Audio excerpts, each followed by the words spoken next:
Hi guys, and welcome to Heavy Metal Tones. This week's episode is an interesting one. A band from the UK called Past the Fall, the lead singer Will Wright and bass player, he reached out and asked to have a chat because he's a fan of the show, and I thought, well, you know what, let's do it. I think it's really good that we encourage and promote the smaller bands and the bands trying to do, just make a mark in the universe. And these guys really interesting. It's a 3-piece band. They've had an EP out now, an album out, and it was a real joy to talk to him. It was early in the morning my time, and I sort of still slightly jet lagged from my UK trip, so I hope you enjoy the show. I really enjoyed it, got a lot out of it. As always, jabber, but yeah, there's some really great things, insights into the way they make music, what makes them make music, and his thoughts on music in general is really quite insightful. So without further ado, he was Will Wright from Past the Fall. Hope you enjoy the show. Bye now. Oh my God. It's too early in the morning, man. Fuck yeah. I'll do it again. Okay. Hi guys, I'm here with Will from Past the Fall, founding member of the great band I just mentioned, all in the UK. And it's early morning here. I think it's sort of evening over there, isn't it? 8 most of the time. 7 o'clock, yeah, it's pretty easy. Yeah, we've been trying to sort of get this sort of bit organised recently, but time zones have been screwing us up, haven't they? Yeah. So, anyone who doesn't know who Past the Fall are, they're a British. I find it quite difficult to categorise your sound because I don't like categorising sounds too much anyway. But I look at you and think you're quite an eclectic mix of metal genres. I can't put you in any one particular box, which I think is a great thing. Yeah, thanks. Yeah, I would take that as a compliment any day. Yeah.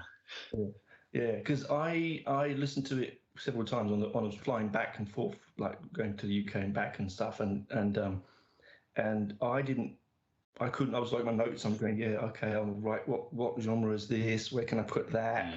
And I mean, I can find genres for it, but that's me because I'm trying to box some things up. I think it's a much more fluid album than that.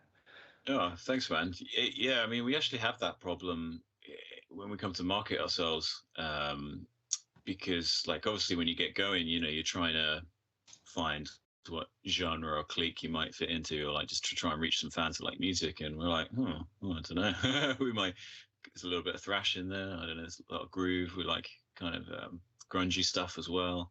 There's some instrumental bits, there's solos, there's all sorts. So yeah, it's but I think that's kind of cool in the end. I think it's nice that hopefully we can appeal to a lot of people. Yeah, I think so. I'm just going to pause 1 second, Will. 1 second. Mm-hmm. Just going to get this is live audio as we speak, right, man? This is technology as we go. Yeah. So I just want to get camera, audio. It's up here. Okay, 1 2 1 2. Yeah, 1 2. Yeah. 1 2. check. You hear me okay? Yeah. Here we go. That's better. Okay, cool. Yeah. I was like going through. It was going to be one of those problems again where the audio was going to go, and I was like, I don't want that again. Yeah. Okay, that should be better now. Okay, so there we go. I've got you in several videos. Why have I got that? There we go. That's better. Because I was going through. I think I was going through the laptop mic. Anyway, don't worry about it. This, my show. If you listen to my show, it's just on the fly, man. That's what I like about it. Yeah. Where it is, baby. Yeah, definitely. Yeah. Where it is. So, thank you, listeners, for my audio issues. So, Will, you formed the band back in 2013. Is that right? Yeah, I guess like the idea for it came in 2013, but I guess we got serious about it probably like 2015 was like our first tour of the UK. We went around and I think we spent a lot of years just trying to find actually just get experienced and cut our teeth. So we just did a lot of touring, a lot of playing, a lot of traveling around. And we sort of came up, I guess, in that kind of like UK thrash scene a little bit, a bit of our history. And Yeah, I think we never really fitted into that completely, and we put out an EP called Beggars at the Liars Banquet. It was cool. We Love had the some name, really. by the way. I love that name. It's cool. I like that. Yeah, as and yeah, I guess it had some like kind of there's like little glimmers and ideas and things we felt um, like were good, but I think we really found our sound on From Insanity's Ruin, and that took a long time to put together. We had a lot of like personal issues in the background over those years as well. Mm. We won't go into, and but really it all kind of came to a head with From Insanity's Ruin. So, but yeah, in the interim between that, when we did that EP, yeah, we were just pretty. We tried to get out, do quite a lot of touring. We were in the UK, did a fair bit of stuff around Europe, a couple of tours of Mexico, a little bit in the States, and it really was just Ripper Owens. You were with Ripper Owens, is that right? Yeah, that was wicked. Yeah, that was really fun. Yeah. He's a proper, super. I mean, one, you're like, wow, this is cool. Like, and by the end of the tour, it was wicked because we were like, you would all get up like half cut and sing Living After Midnight with him. It was great. It's so much fun. Oh, that's brilliant, man. I looked at it, I was like, oh my God, Ripper Owens, fantastic. Yeah.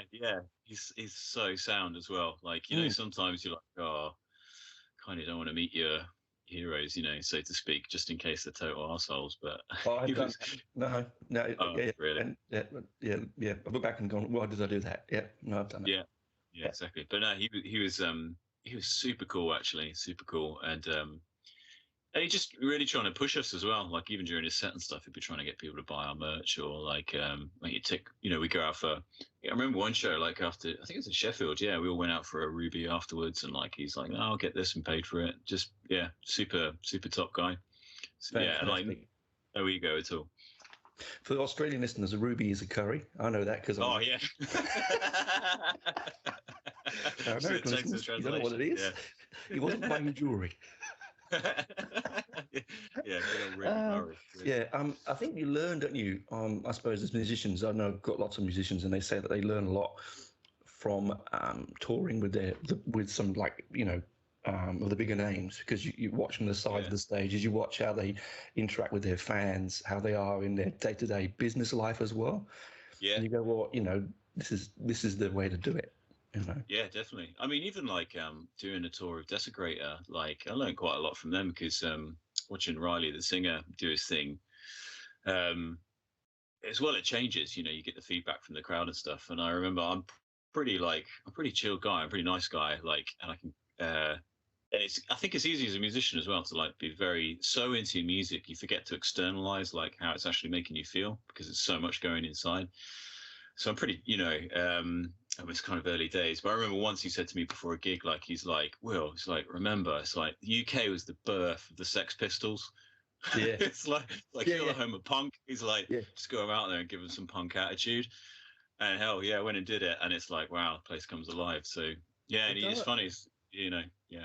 Yeah, you just got to take that restraint out. I think sometimes, I mean, I like a lot of all sorts of music, and sometimes you see them live and there's this constraint and you think, well, that wasn't in the CD, that wasn't in the vinyl when I put it on there. I didn't feel that constraint coming through, but then they come on stage and they get a little bit kind of like locked into this constraint, whereas like you said, the punk doesn't do that for you, I think your sound particularly, because you change so fluidly from track one, from Into the Ruins right through to to Insanity's Reign, it's so flexible. Like I don't think you could be too rigid on that set. Yeah, it's kind of funny because like we did a show on Saturday, and first one of the year we had a bit of a break, and it's funny because the music like that's what I like about the set, because it's quite up and down. So sometimes it's like you're really ramped up. We go into the first track and it's pretty high energy. It's pretty much the album order. So you're getting amped up, you're shouting at the crowd, they're giving stuff back. But then, when you get into the middle and you have a different vibe, you really are just like thankful and grateful that you're just sharing the moment with the people that are watching you. So then that comes out as well. So I kind of like to just ride it and, I think it's, I've got some personal, a lot of notes here because some personal highlights for me. Like I really cool. I absolutely loved Seldom Reason. Oh, wicked. Yeah. Because it's so proggy. I love it. Right? Oh, It's wicked. so. Do you know a band over here called Neo Obliviscaris? Have you heard of them? No, no, I haven't. No. So they're very much like an opeth kind of. I shouldn't be rude to them because they're not their own sound, but I Yeah, put them in that opethy kind of sound. it's not And a bad thing to be I put it compared on. to. Oh, it's not a bad thing at all. And I put it on. I was listening to Seldom Read, and I was like, because you've got so much like Poison Mirror, which is my favorite on the album because it's Oh, very cheers, man. Megadethy. Yeah. It's very Oh, Megadethy. And I really? don't mean that. Ah, You cool. know what I mean? The Mm. solo is fucking amazing. I love Yeah, the he's a solo. wizard. But you get to that and it's like, oh, I have a breather. It's so nice, and it's such texture, and it's so different to everything else. And I Yeah. love that. That's what, yeah, yeah. Thanks, man. I appreciate it. Because, like, sometimes you wonder, like, whether people listen to things, album format so much anymore because of Spotify, which is cool. It's just a different way of doing things. But we definitely wanted to make an album, and it's all there I, for a reason. It goes up and down for a yeah. reason. Yeah. I think that's the mercurial magic with which is missing from modern music. I was talking to Tony Doolan from Venom about that. That there's this issue, Venom Inc. So there's issues with, when Spotify decided to chop up albums so you could buy $1 a song. No longer did you have you as a musician sit down with your bandmates going, okay, well, how does this flow? Yeah. People spend weeks and months working out where does this come in here, and sometimes make mistakes. Sometimes it's gorgeous, right? And you go, oh, that's brilliant. I mean, I know myself that I've taken songs out and moved them into different parts on albums, trying to Yeah. get a flow that I like, right? Yeah. But yeah, you're right. I mean, the flow of the album is really, really important, I think. Yeah. I really congratulate you on wanting to make an album that is released as an album that you can Oh, listen thanks. with a flow, you know, which Yeah. is not easy.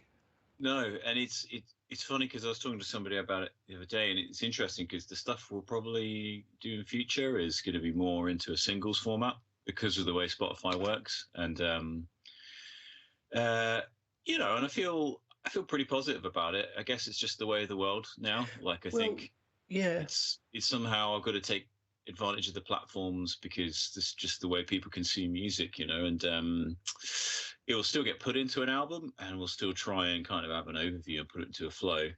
But it was really nice to do that I think that's, like From Insanity's Ruin is, like I said it before, it's kind of like our love letter, really, like to music yeah, in the world, it's yeah. And I think for me, I'm at a certain age. If I released an album and print it on vinyl, I'd be like, that's it, I'm done. Like, this is my single.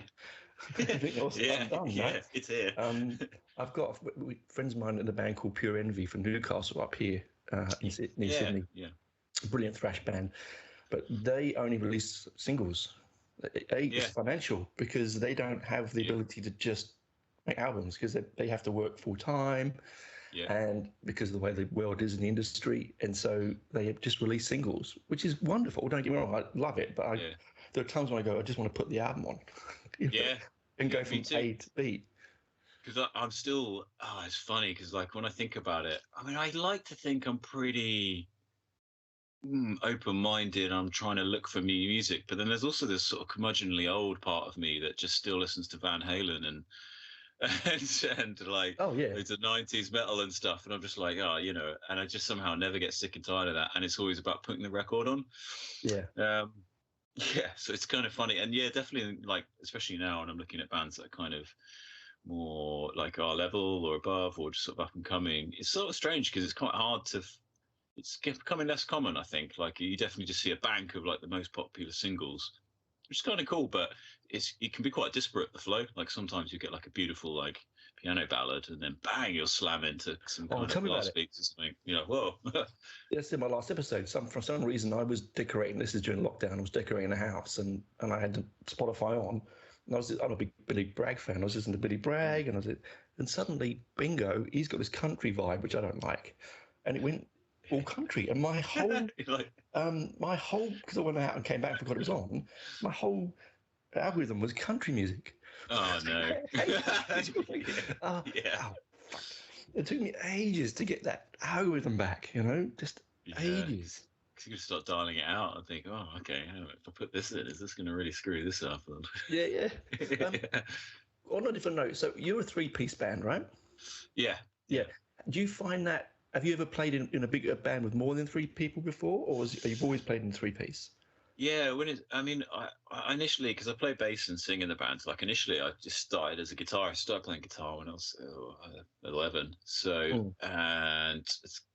so I did bands as a guitar player and then I moved into vocals. So, and because we started I was just really into like a lot of thrash and stuff. So, I guess, yeah, probably 4 or 5 pieces I have been in.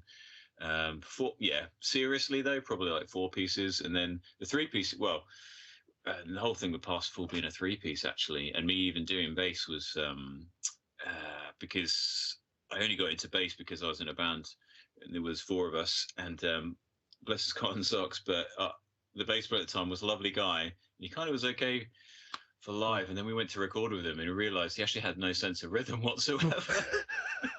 So, Look, I ask that because I have a theory that three-piece bands are the best, right? I mean, don't get me wrong, Maiden's a six-piece. I fucking love Maiden, but yeah, you know, yeah, it's great. I do love a three-piece band. The Pistol, not the Pistol, sorry, Motorhead and Black the Sabbath, Police, and this is really really. tight I mean, sound. yeah. I Because I got always into think that. the instrumentation is like it. Because I would say Black Sabbath for like a 3 piece for me. Because I just love the one guitar, one bass, That's exactly right. drums Yes, combo. So you can yes, get vocals in and out. But I still almost think of those as 3 pieces. I agree. The same with someone like the Who. I feel the same way with the Yeah, Who as well. Yeah. yeah, yeah. Because I played bass and I got into bass because I was in bands that all had guitarists. So I wanted to be Eddie Van Halen, right?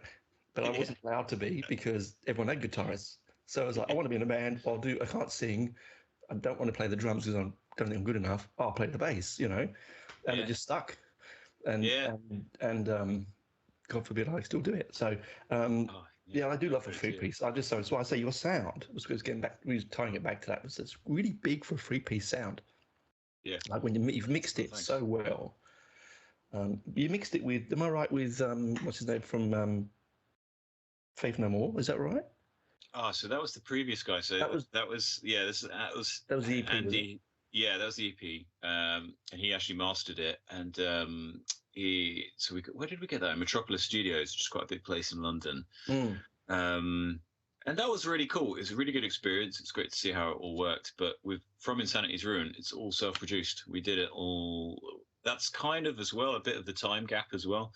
We decided to build our own studio, and yeah, it turns out it's really hard to do. So, Yeah, it is. Yeah. yeah, so, I mean, so it was a long, arduous process. I won't lie, and but it was really good. I mean, I wouldn't change it because that's kind of what led to our sound. Because suddenly we had this freedom to be able to try everything and really pull everything apart and be like, well, what does this sound like? How about this? I've got this idea, and that's kind of what led to the album. Because I mean, maybe I'm biased, but I personally think it's really, really different from our old stuff. Even so much that we don't really we haven't played our old stuff in years. We don't even really consider it part of the catalog.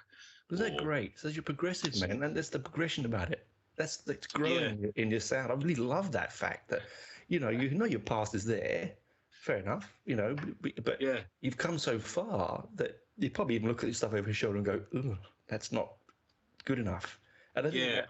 that's a wonderful thing, in that respect. You're growing so well. Oh, thanks, man. Yeah, because I Mm. think it's important. I think I just the thing I love to hear the most is personality and people.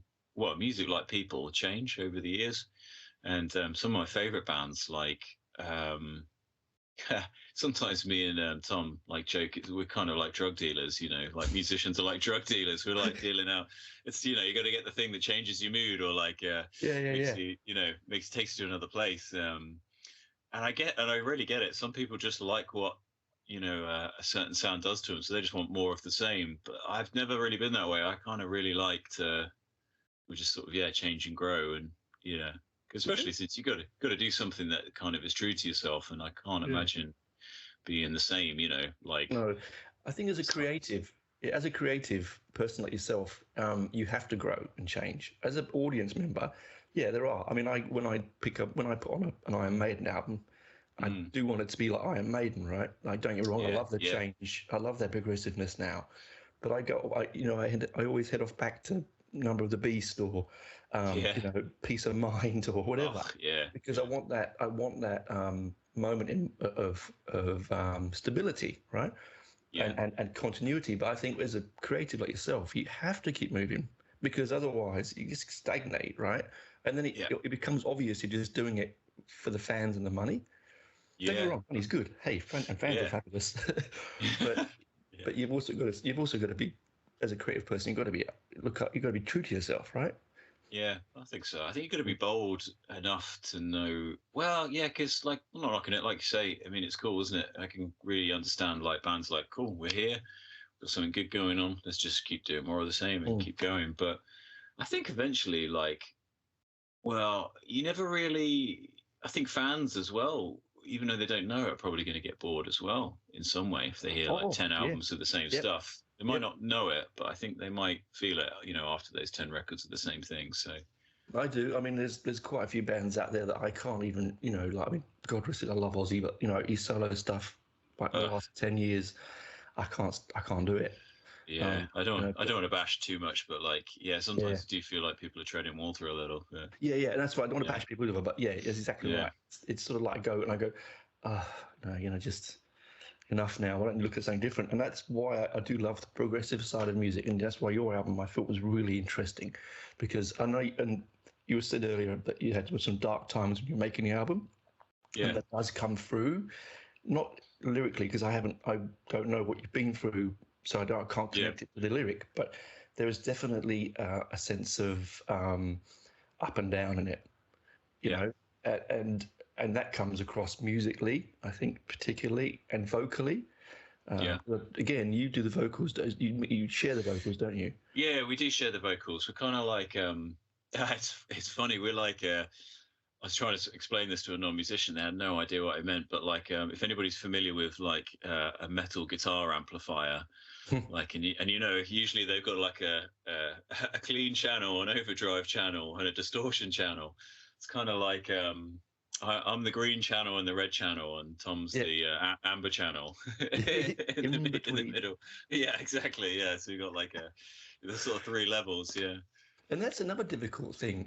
We've moved into the world of metal in the last, I don't know, it must feels like yesterday, but it's probably been for a long time. Where vocally, it's like I did a whole episode on this because a friend of mine can't do the heavy vocals, right? The yeah, growly, angry vocals, and he's very much an old school guy. And I had to sit him down and say, listen, you got to look at that as another instrument because yeah, it is another instrument. Basically, yeah, it's a different. You may not understand what they're saying, but listen to the emotion and the emotiveness of it. yeah, And when he did that, he was like, "Oh," he came back and goes, "Yeah, I actually listened to some Celtic Frost, and I get it now." Like yeah, yeah. it's not an easy thing on the old throat. That Oof. No, it's like I learned the hard way how to do it. I mean, quote unquote. I mean, I don't know if I do it properly, but like in a mm, way that just doesn't shred me every night. Because when I started, I just used to just shout as loud as possible, and I'd be like, "Urgh," a fade, like 45 minutes in, I'm like, I just yeah, couldn't even speak at the end of a gig. I do that night after night. I mean, it's yeah. So didn't even need the fags. I just needed to scream until I spat blood. But it's eventually I learned how to, because there is a way you can do it. I mean, it's still quite taxing on your mm, voice, and and you can sort of feel it at the end of the night. But like there is a way to get the power and the sound. So I mean, that's what I think. It is. I'm not going to say it's not opera singing. It's not like I'm not going to say it's super technical or anything, but there is I think a lot more to it than people realize. Um, Oh it, yeah, no, absolutely. I've had this so, conversation on many occasions with people who are telling me they're just shouting into the microphone. Well, no, not actually, because you try and no, do that and get a vocal line across and be melodic. It's not yeah, it's not easy. easy. Yeah, it's definitely a skill, and I learned that, still learning. Yeah, well, it's like guitar, right? Don't get me wrong. I love a bit of Steve Vai. I love a bit of I love all that, right? Yeah, There's a point though when it's not musical anymore. It's just like yeah, it's just a barrage of look how clever I am with this minor pentatonic and this yeah, suspended sevenths, all that stuff. Um, that's why, like again, like your album, because it's not like my wife has this thing where she loves metal that's just you know no solos, just grinding, you know, yeah, rhythmic. And yours doesn't. It's not full of here, look how special I am. I can play all these amazing places on my neck and a million miles an hour. It's Yeah. there. You can hear the solo on the end of Poison Mirror. It's Mm. more bluesy. I think it's more Yeah. Yeah. bluesy driven solo. Is it more Yeah. breathy? Yeah.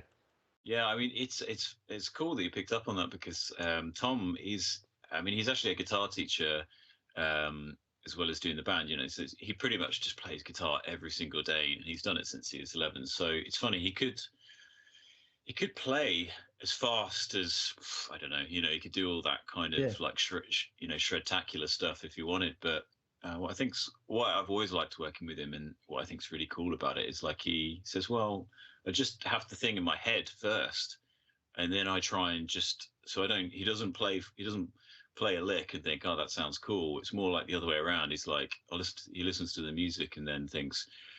This is what I feel like it needs to sound like. Okay, how do I play that on the guitar? Yeah, yeah, And yeah. I heard a brilliant. I watched a brilliant video of Guthrie Govan, and he was saying that he sings the solos in his head as he's playing them. cool. Yeah, So, yeah. so he knows he can't go crazy because he can't sing. So, you know, so he's like, I can play all this, but if it's not, if I can't physically sing it, it's not musical enough. Yeah, that's a In my pretty head. good, like, yeah, that's a good acid test, actually. Yeah, Yeah, if we get and I like love too him as a crazy. great guitarist. Yeah, Yeah, yeah. So I mean, so the album's been out since came out last year, year before last, did it not? yeah, it's been a year and a bit now, so it's like 20, end of 21. Yeah, I think, yeah. Yeah. And Yeah. how did I know? Is the typical COVID question coming here? How did you find? Mm. Because obviously Britain had a really quite severe lockdown. Yeah. How did you find? Because it would have come out just at the sort of front end of that, wouldn't it? The whole COVID thing. Yeah, it's a funny, well, it's not funny, but like it was a real pain in the ass, to be honest, because like we come off the back of some pretty good touring. We got all the material together from Insanity's Ruin and a lot of it down, and we're sort of preparing to release. I guess we would have been on for like, oh yeah, I guess that was end of 2019. We just signed with a really good sort of management agency. Oh, yeah, we've got this good tour opportunities and all these things are going on and great, da da da da. You know, going to put the album out, and then boom, yeah, COVID happened, and obviously, you know, it's much worse for some people, like for health reasons, of course, but like just in terms of the band, well, all that just dropped away overnight, and so yeah, it kind of put a bit of a enforced hiatus on just well everybody, I guess. So we decided to really pull the record, and then we actually took the time to remix it and just touch up a few different bits and get a few things in now. So we tried to turn it into a positive and use the time to, and actually in retrospect looking at it now,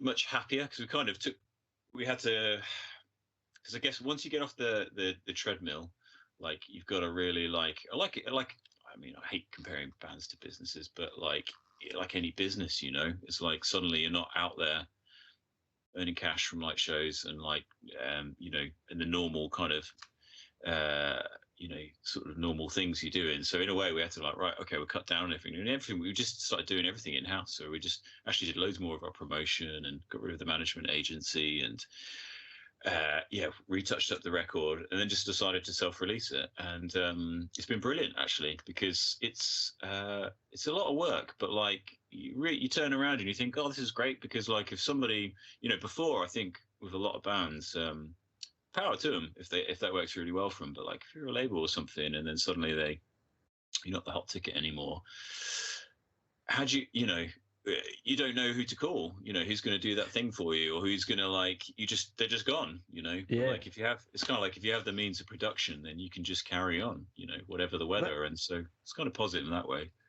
That's the punk DIY effort. That's why, you know, punk is so important as well, because we can do that afterwards. The new record labels were pushed aside and people could do what they want.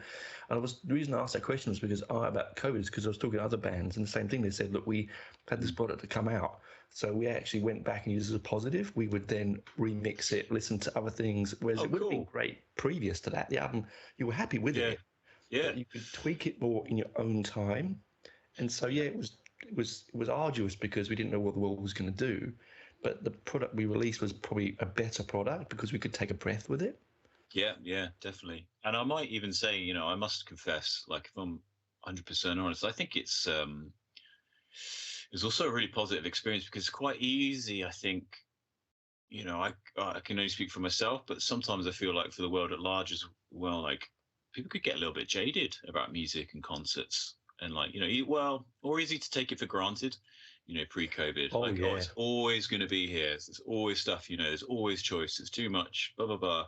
Mm. Well, actually, and I just kind of was like, well, shit, no. There's actually this.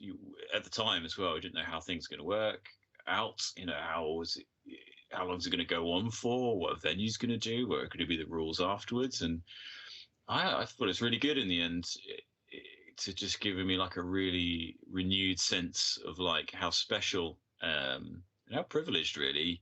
Not to sound too cliche, but like it really is a privilege to be able to like play music and share it with people, and like doing the thing I'm doing with you now, and the fact that it's oft said, but like it is a real true thing. It's like we are a really big community, a global community. And like when I started getting into metal when I was like 11 or 12, that was what made us. I speak of us, but like I don't know, I'm rambling a bit here. But for me, that's Mm. what made metal really special for me, because like it is better than pop music. It is better than all this stuff because No. like Yeah. we're one big gang, and it's like you Yeah. see it at the shows and you see it at the concerts. And yeah, hell, I'm biased, but like that's why I think it's great. And yeah, so sort of bringing it back round, like COVID was a really, really lovely like shot in the arm to remember, like that feeling. Do you know I couldn't have put it better, honestly, because I've been into metal since I was probably 6 or 7, so a long time ago, and seen a lot of sort of things come and go. And yeah, you do feel community. Like you go to see it like a Maiden show, you feel like your brother's next to you, right? Yeah, You go to a small gig. Like I personally prefer the really small gigs in the dirty, dark, yeah, dungeon me kind of too. Yeah, places. To be honest with you, than the big stadiums. I don't get me wrong, I like the big stadiums. But yeah, when I was back in the UK recently, only just recently, it's crazy. I'd open up the paper and I could find a band every night. yeah, Whereas living here in Australia, particularly where I live, it's slim pickings yeah, for big international acts. Anyway, local acts, are plenty of them around. And so you do realise, it was like you said, there's so much choice. You can get a bit jaded about that. Like, I can go and see this, and this, and this. Oh, I can't now. So now I yeah, have to think about what I'm going to go and see, right? And think about where my dollar is going to, or my pound is going to go. yeah. Um, I mean, especially like I think. I mean, I lived in London for about 10 years, and also all pre-COVID, and yeah, there's so many big gigs, there's so many international touring acts, there's so many things oh, coming through, and they take quite a lot of people's attention. And I feel like, yeah, there was that kind of vibe of like, do you want to go see this local band? Nah, I'll save my pennies for going to see whatever at Wembley or something. But I think even post-COVID, people are a little bit more like, oh well. I mean, of course, people like to see big bands, but like, and it's like sometimes it's like 80 to £100 or something to see, I don't know, oh, Rammstein or something, and it's ridiculous, isn't like, it? yeah, it's totally. Yeah. I mean, I know it's a big show and they got to pay for it all, but like, I think people more now are like, do you know what? Like, what's down my road? What Yeah. could I go see in my local venue now? Because like a little bit of fear, I guess, of initially from COVID, spreading. I've got to don't want to Mm. trek all the way through the city and all that crap. But also, like the big gigs are so expensive. Like, I think people kind of have got fresh eyes now, and it's kind of cool. I see it a lot more. People are out and about the small I places. agree. Yeah, I agree. I know some of it's getting the money back from the stuff they lost during the COVID period. I get that, but like Yeah. when I was there, I bought a ticket. I went and saw. I know it's probably not your thing, but I went and saw Musical Box play "Lamb Lies Down" on Broadway, which is my favorite Genesis Mm. album. Love it so Oh, much. cool. And Yeah. it was like honestly, truly, it was like a life-changing experience for me because I've always wanted to Mm. see it full live, and it was like £30. It was Oh, amazing. Like Hammersmith Odeon, so good. sorry, the whatever it's called now, the event time Yeah. thing. The Apollo. Um, Yeah, oh God, it's not even that anymore, is it? It's like no, it used to be Eventim. the Odeon, will always be the Odeon, right? Yeah. And I saw Black Sabbath there, it's the Odeon, right? Oh And yeah. Okay. amazing. And so I was like, this is £30, man. The T-shirt was more expensive than the gig. Yeah, yeah. And you think of all the stuff that's gone into that, like all the thousands of hours that they've had to put in to like even acquire the skill level Oh, and then it was stage it together and then trip incredible. down. You're like, oh Yeah, yes, bargain of the century, I think. it was incredible. Like the full show, light show, everything, and note perfect. It was just like close my eyes. It's 1974. It was brilliant, right? And but then again, also I love those moments where there's a venue here in Canberra. If you ever come to play Australia, called the Basement. It's my favourite place in all the world. It's a little dark, dank place. The floor is sticky. The bar is the stage Yeah. is like next to you there. Yeah. It's loud enough to know that you could do damage, but you'd be all right. Yeah. There's pool tables. It's dark, and I have to trek an hour to get there. I don't give a shit really.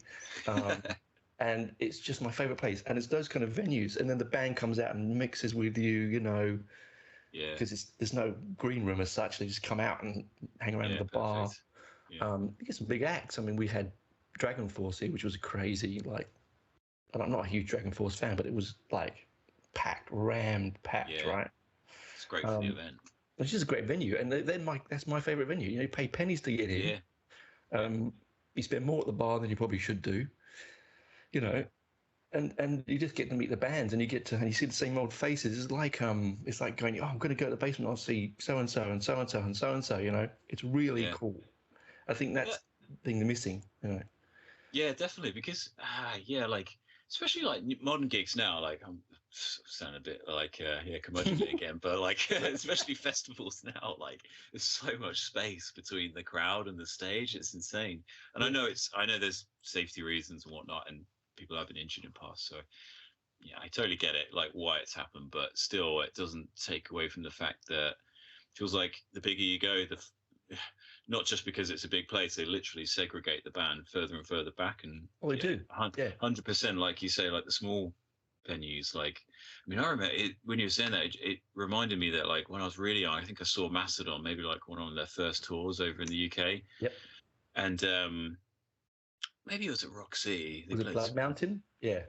yeah, what, and yeah, they're just mingling around afterwards because they're just getting a beer, picking up chicks. It's just It's brilliant, wasn't it? yeah, it's great. I saw them on Man, that tour as well. It's fantastic. They just come Yeah. chatting away and like, this is Mastodon.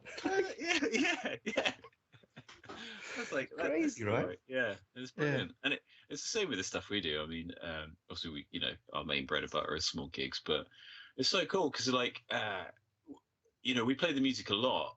At this point, we've obviously played a lot of shows and rehearsed it a lot and stuff. So at rehearsal, you are enjoying playing it, but to a degree, you're just practicing the physicality of it. And like, but for me, music, it doesn't matter how many times you play it. Like when you put it in front of fans or people that enjoy it, it comes alive again, and it's a living, breathing monster, and it's never the it's yeah. like it's like And it's faster, like it's just brand slower. Yeah, that's all right. yeah, just like brand new again. And then at a small place, you can actually talk to people about it, and they'll come and talk to you about like the performance. It's brilliant. It's the best part of it. I love that. We went and saw, there's a Kiwi band called Stalker. They're a fresh band. They're hilarious. I'm talking hilarious. Spandex, the whole thing, right? Just crazy shit. And afterwards, it got postponed so many times because of COVID. Eventually, it was on a Tuesday night here in Canberra in the winter, which is cold. It's like London in winter, right? And there was like 3 of us there because, and their van, and they're so Spinal Tap, their van broke down. They had to get someone to pick them up, so they were running late for the gig. I couldn't take FPOP. They couldn't take like card for their merch, so we had to go and get cash. No one carries cash, so we're going. And afterwards, we're chatting to them, and they were like, "Man, this is the best gig ever." This was like just 4 of us. Like it was just amazing. Just totally into it, totally raging for it. Yeah, just brilliant. I mean, and they're the kind of things that will always stick in your mind. Yeah, those memories. Yeah, exactly. Yeah, they're the ones that are really special ones you remember because of the people, the places, and the faces. Because I like the other way I earn money, my sort of day job is like I've done some roadieing and stuff like that, and when you do the bigger gigs and stuff, like it's all pretty nondescript and blank, and the bands don't, not by their own choice, like they don't really mix with the crowd, They just bump in and bump out, right? That's it. Yeah, exactly. And you just think, Somebody might say, well, you would say this because like you play a lot of these venues, but I mean, I just love the fact. I mean, to me, heavy metal music is kind of about these small places and those sort of connections. Like, I mean, you can't. I mean, I remember like I used to go to the Underworld loads, and I think I saw Orange Goblin there, Oh and my like, God, I saw Orange Goblin there as well. no, Yeah, brilliant. So you know it, man. It's like yeah. you just keep. I just kept running around in circles and stage diving all night long, and and you're so close. You like literally, you've got the stage right up your belly, and you're banging the stage with your hands. One of my I mean, favourite venues in all the world. oh, That is. yeah, love it. When I was back, I've seen them all there, man. I think the best gig I saw was Killing Joke there because I love Killing Joke. But there was Oh, I saw yeah, and I saw Venom as Killing Joke. Like, God, who was the one that really, man? It was like hardcore. Cathedral. I saw yeah. Wow. Cathedral there, I don't remember. I think I got such a bang over. I couldn't lift my neck for a month, like. And I was back in London looking at all the venues recently, and they're all gone, man. The Astoria, Yeah. not there. Oh, that's Obviously, the that's Marquee went years ago. shame.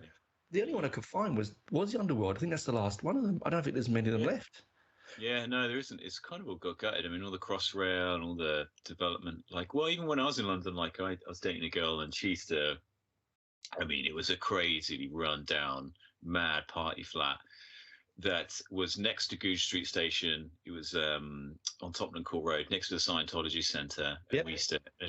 So yeah, it's funny. I mean, maybe this is not very helpful for listeners, but you probably know where I'm talking about. Yeah. So anyway, yeah, and it was like I think it was above a chicken shop and next to a casino on the other side as well. And that was just great, man, because like we do it was, I mean, it's all changing anyway, but like I don't know if you know it, but you kind of just got like in Tottenham Court Road, you could do Crowbar Yep. and the Intrepid Fox Yep. and there's this great little just boozy crawl that you could do. And then, but yeah, it's all going, it's all getting changed. And again, maybe I'm showing my age a bit. I'm despairing that the world's just turning into like one big, like one big shopping No, avenue. yeah, no, agree. It's either flats or shops, Yeah, and you're I like, did a little thing to video when I was there. I was genuinely upset that our history and our heritage, and it is our heritage, you and I's heritage, is our thing, that's our culture, yeah, is gone. And there's not even a blue yeah, plaque that says, here's the mark, he was the marquee, he was this yeah, story. yeah. I took my wife. It was 12 bar. It's like Yeah, all gone. I took my Yeah. wife to many gigs at this story. I mean, I used to go to this, there used to be a nightclub at this story called The Web. I think it was called The Web or The Spider Web or something like that. When I was 18, I wasn't even old enough. I was 17.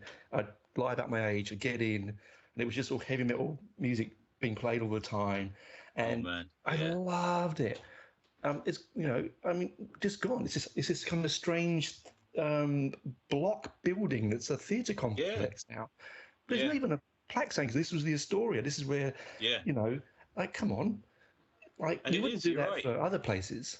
No, you wouldn't. And it's No. like it's kind of it is kind of pretty disrespectful that like I mean, metal music is one of the greatest like contributions to our modern cultural world. It pervades like so many like It I guess does. in every single country, and it's like Mm. and it there's loads of great scenes everywhere, but speaking about the Astoria in particular, that's like, I mean, imagine seeing tall. I mean, this I never went. I just missed it as it just closed down. But like one of my strongest metal memories is like I used to listen to the Radio 1 Rock Show when it's still on, Yep. and used to stay up, and I'd get the cassette tape out and I'd just cue it up and just like record, record it like, no, I didn't like that, cue it back, and then you could have a mixtape for school the next day, and then you could like wig out on that and then trade it with your mates. And Oh man, and the first time I got really like, I mean, I'd heard of Black Sabbath before, but when I just got absolutely hook, line, and sinker I think it was probably the last supper of me doing inverted commas, like in 2000 at the Astoria. Yeah. And there was a live recording of it on the rock show. I was pretty young at the time, but I was like, what the fuck is this? That's amazing, eh? I don't care. But, it was, yeah, I agree. And that's the thing. I mean, I saw like, who did I see there? I mean, I saw The Damned, and I took my wife on our first date there to see The Damned in Anti-Nowhere League. I saw Killing Joke. I saw Fear Factory, Primal, yeah. all these. amazing things. And I was there and I was like, oh, I'll go and visit the old haunt. And I like, literally was in Yeah. tears standing there looking at this faceless, ugly block that they Yeah. put there.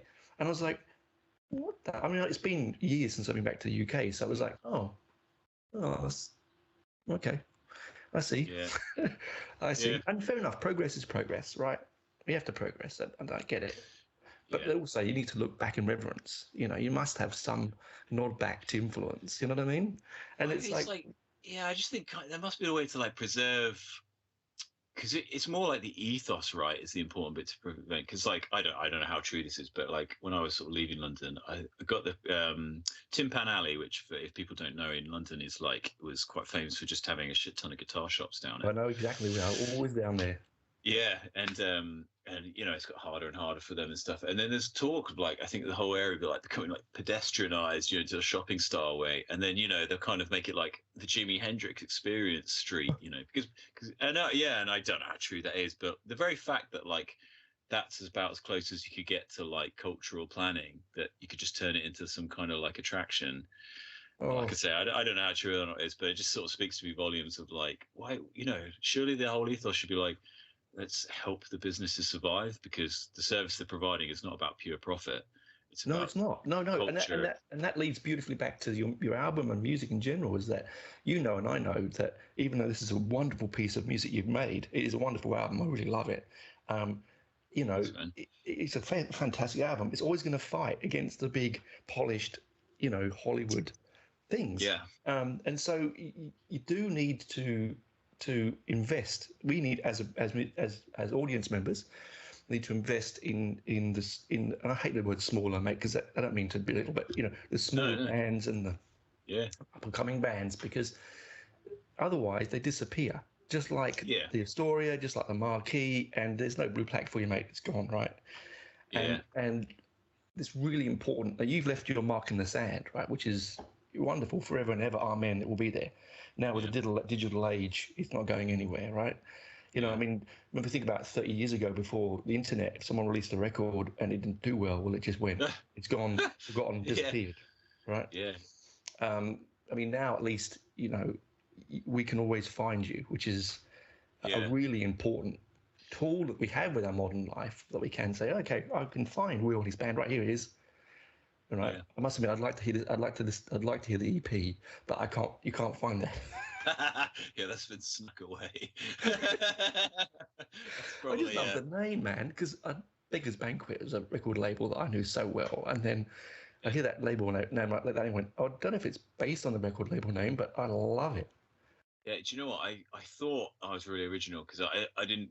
I just came up with it, and then I've seen. I'm sure it's a Stones thing as well, right? Yep, Isn't it? it is. Yeah, yeah. And that's where I saw it. I was like, oh shit. But you know what though? Probably gone That's in subconsciously as like. osmosis, man. It's just Yeah, yeah, exactly. yeah. I It's mean, like we're all all just music standing on the is shoulders of giants, you know. yeah. All music is influence, right? All art is influence. It's very no Yeah. one now can be truly original. When you are original, don't you? You are original, but No. it's Well, all.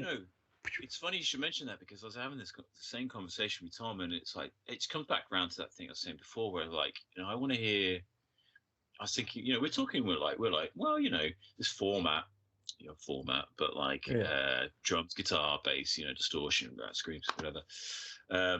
It's pretty well established and it has been for like many years, but we're talking. It's like, no, I still think it is possible to be original. It's more like you just need to, because everybody has a personality, right? And everybody's Mm. personality is unique. I think when it becomes generic is like when people think, oh, I've got to sound like this genre. I've got to fit into this, like, yeah, it's like, wow, this is what sells, and this is really finite. So it's got to be like, new wave of post crossover UK thrash. And if it's Yeah. not that, it's like it's can't do it. And because I think actually, I'm not trying to be down on that. I'm more like trying to be up on like, oh, hey, just be yourself and like show your personality. And like for Mm. sure, it's all osmosis. It will sound like other things, or you'll be able to be like, oh yeah, like that's kind of like that or that. I can tell that singer like it's really into that, but like but it's still their own voice. If you know what I mean? Yeah, And that's I yeah, think what even like bands are like. You're like, oh, it's funny, like first time I heard Metallica, sorry, I'm going on a ramble now, but like it's a good example. It's like first time I heard Metallica, you know, when I was, I don't know, like 12 or 13 or something, I just thought, oh man, this is so original and so crazy. And then you hear Black Sabbath and you're like, oh my God, like Metallica just totally ripped like For Whom the Bell Oh Tolls yeah, off like Pharaoh's Boots, you know, and things like yeah. that. But it's not the same song, but it's like you can tell that they've totally absorbed all that Oh yeah. new wave heavy metal. And like, well, even, yeah, I mean, there's, so I always, you know, I kind of like when Mustaine, you know, says they like, you know, invented the most original form of metal music ever, I kind of like guffaw a bit because I'm like, oh man, like, it's like your riffs are like strewn all over like 70s and, you know, Oh music. yeah, So, man. Because they're big Norman fans, right? Yeah, that's it. yeah. Yeah. Yeah. I mean, I think what's good about the metal genre in general is there's so many sub-genres, subsects of it. You know, Yeah. I listened to one album Yeah. once. I had to review it, and I had to stop reviewing it because I couldn't review it. It was just thunderstorms and someone and dogs howling and someone screaming, and I was like, not for me. I get it. Yeah. Yeah. Someone out there, this is brilliant, right? Yeah. Yeah. And that's the sort of thing that I think is amazing about our genre. You don't really get with pop music. I love pop music, No. but you don't get with pop Yeah. music. Is you get it can be intellectual, like it can be pseudo intellectual. It can be just balls to the wall speed. It can be progressive. It can be all sorts of stuff. And I think that's the thing about where we can get lost in all our subgenres of metal. Yeah. And that's why there's so much influence, I think, from everywhere. Yeah, it's like a blessing and a curse. I think the modern way of like Spotify and streaming platforms and the internet. I mean, maybe it's, well, I suppose I've got a little bit of one foot in each kind of generation. I was a little bit analog, you know, because I was banging around my cassette player and using the radio. But then Mm. the whole internet revolution probably happened quite sort of early on in my childhood, I guess. But you know, because I'm a geek, I look at old like festival posters and stuff like Monsters Oh of Rock, yeah. and the lineup's sick. You know, it's just proper heavy hitters. But it is interesting how like there's only 7 bands, and they're kind of also the sort of flavor of the month a little bit. Yes. I think, you know. So you know, I obviously unfortunately wasn't um, uh, around or old enough, you know, to see Monsters Rock in '91 or I like was be there in there. '94. Oh my god, yes. I went to It's Donington. The just, first Donington I went to was '89, I think. '89. oh Yeah. yeah, man. Yeah. It's like there's a mega one with like Pantera, Therapy. I think even Sepultura's on the bill as Yeah. well. I think I was probably there. I went to all of Oh them. yeah, and I was like, oh my god, and it's like when they're on Heat as well. It's like in the purple patch they're in. But you know, the cool thing about today, I guess, is like uh,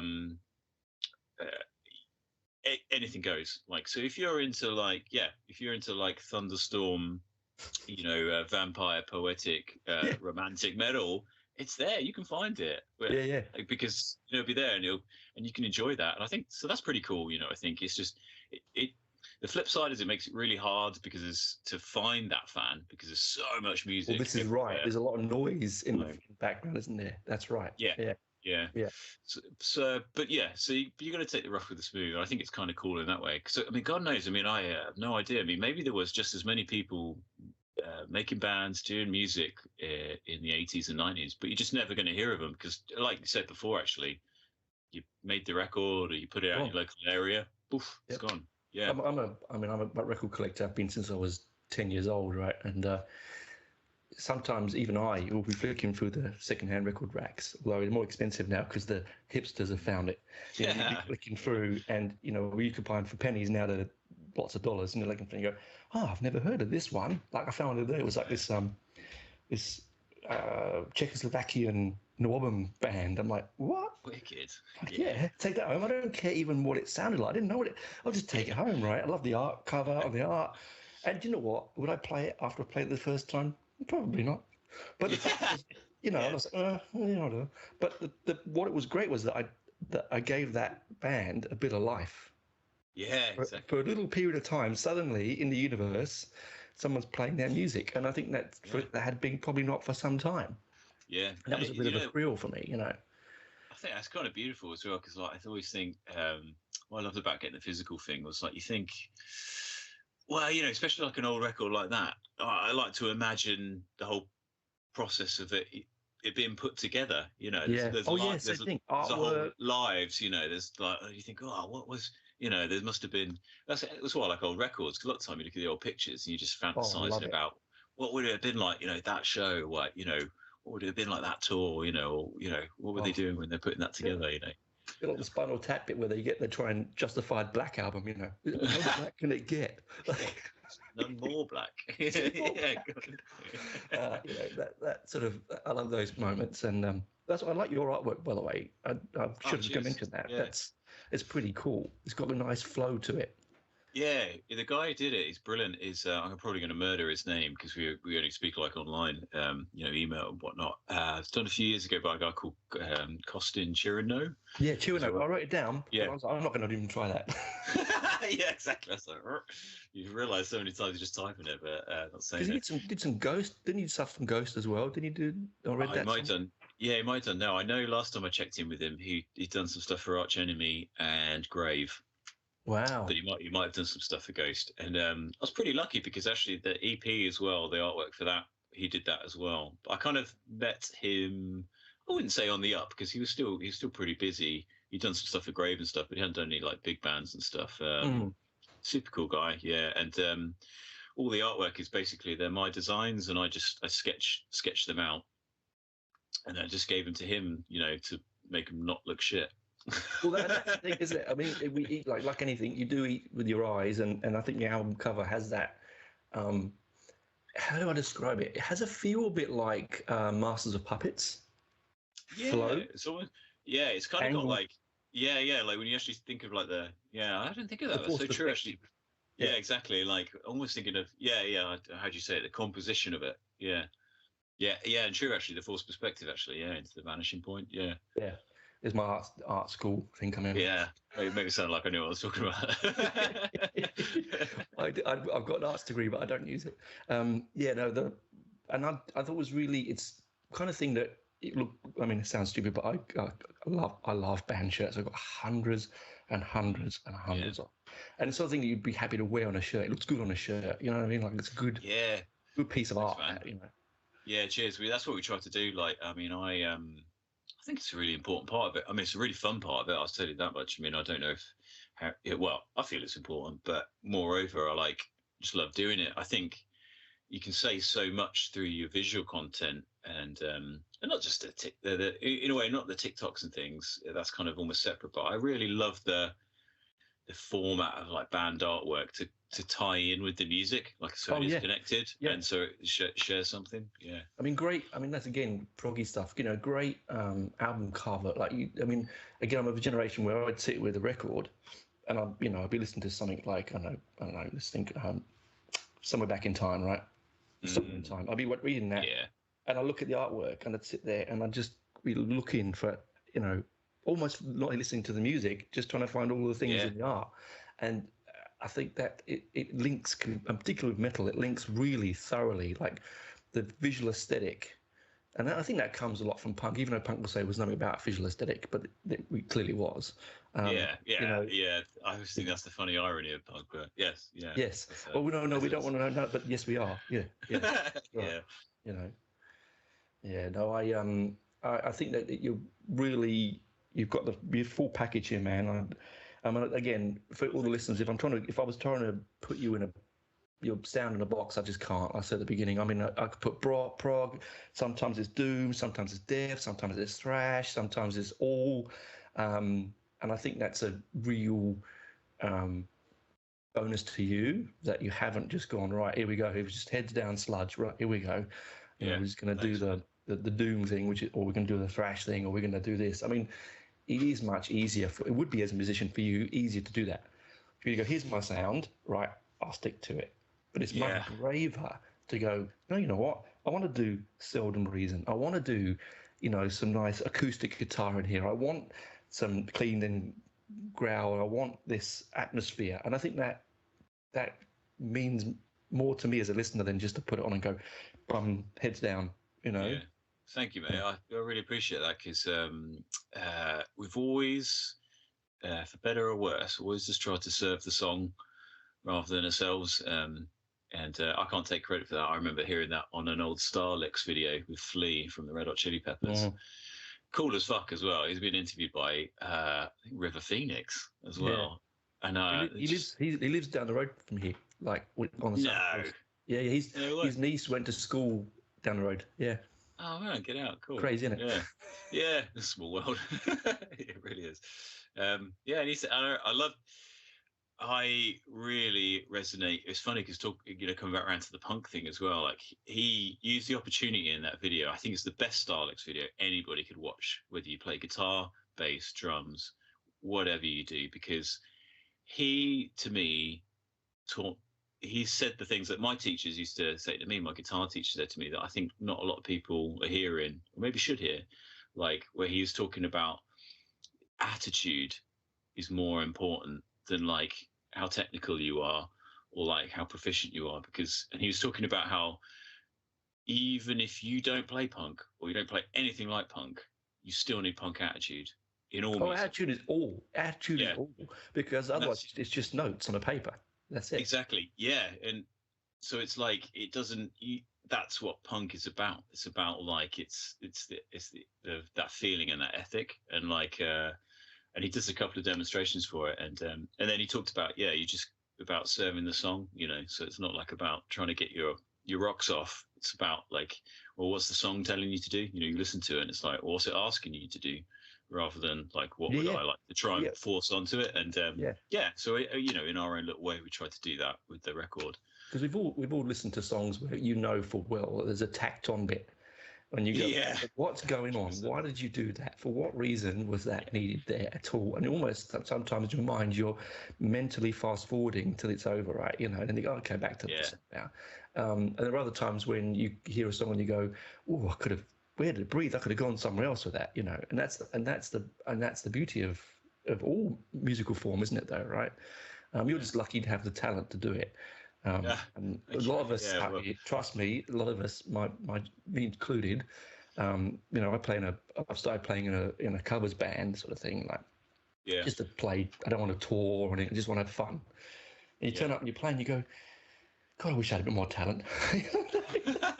I tell you what, I mean, I don't know if it's talent, but I tell you, it's the iceberg theory. It's like people see the tiny little tip of the iceberg and they don't realize like there's all the massive thousands of hours. Thousands of hours. Yeah. Yeah, There was that trying and failing and sucking and oh God, yeah.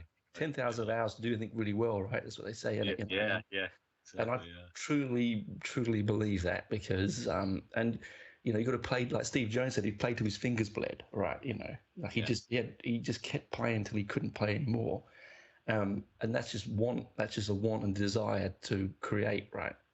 And also for his spectrum, to get out of the situation he was in, I suppose. But at the same time, he still had a creative talent like yourself, Yeah. And I think people should just try and the best. I think it's like a motivational thing I heard once, but it's so true. It's like just you got to just fail and fail often.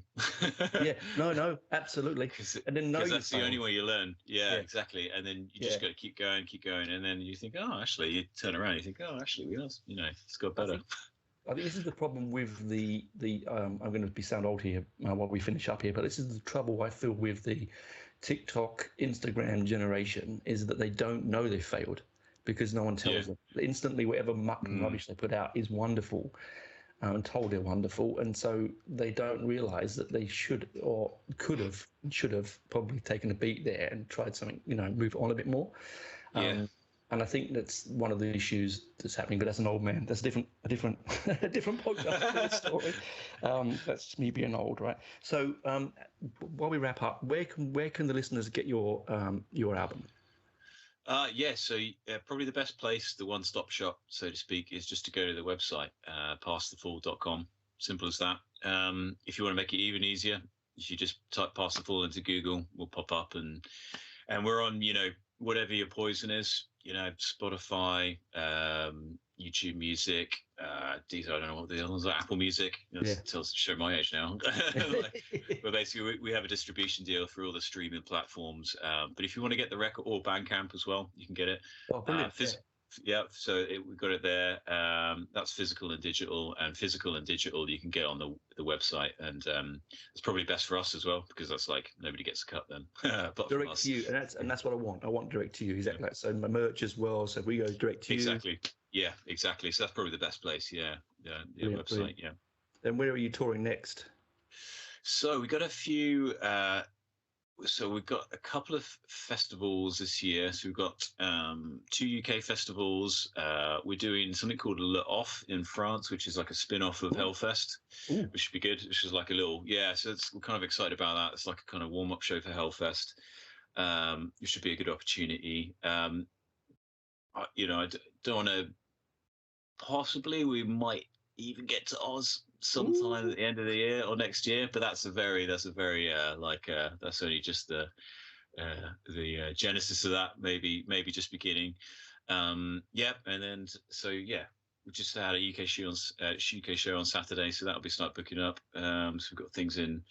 Go to the website; it's all on there. We've got some shows Brilliant, across the UK as well, and hopefully we'll have some European stuff as well coming up in the in over the fantastic. summer as well.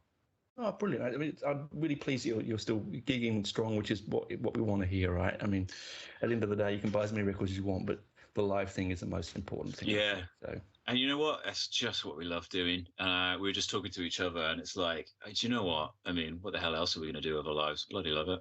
no, you're so lucky. I have envious, envious, envious. That's all I can say. But it was nice chatting with you, Will. I've got to get ready. Sorry. I've got to go to work myself now, unfortunately. Oh yeah, So crikey, yeah. Don't keep you any longer. I could ramble get for ready for it. work. Yeah, Yeah, well, it was nice chatting. yeah. I'll put Same. this. Absolute I pleasure, really mate. hope that we do get you out here sometime in the next couple of years. Yeah. Have you got? Are you quickly though? Are you recording anything? Have you got new material you're looking at? Yes. Yeah, we are. Yeah. Hopefully, we should be dropping a single. There's no definite date for it, but in the next 2 months, we've got a single. Ooh, We're literally recording it as we speak and just doing vocals tracks on it now. But yeah, all the drums and the guitar's been tracked, so it's just bass and vocals left to go on. So should be pretty imminent, to be honest. Yeah. I look forward to it. If it's anything as good as your album, then wow, it will be fantastic. Oh, cheers, man. Yeah. Hopefully, yeah, we'll try not to disappoint. Yeah. It's So good. I no, like no, it. man. I urge all the listeners to listen to this album. It's really, really interesting and fluid and dynamic, and it goes all over the place, and I love it. It's Oh, thank fantastic. you, mate. Yeah. All right, nice to talk to you. Cool. Take care, mate. Thank you. Yeah. Okay, bye, mate. Hi guys, I hope you enjoyed that interview with Will Wright, one third of an amazing band. As we have already discovered, if you want to go and get in their product, as I said before, please go to Bandcamp at Parsifal at Bandcamp, or their website, which is parsifal.com, or you watch them on YouTube. You can stream on all platforms of where you get your music, whichever way you consume it. There you can listen to some of the classics off the album, as I mentioned before, Poison Mirror and Seldom Reason. Modern classics, in my opinion, really, really well thought out, thorough, and intelligent music. And I think you can that comes across with the way that Will comes across in his interview, intelligent and thought out young man. So yeah, go get that stuff. Support small music, and let's try and see if we can make them a little bit more in the consciousness of all us music listeners. Anyway, that's enough for me. I'll chat to you next week. Bye, guys.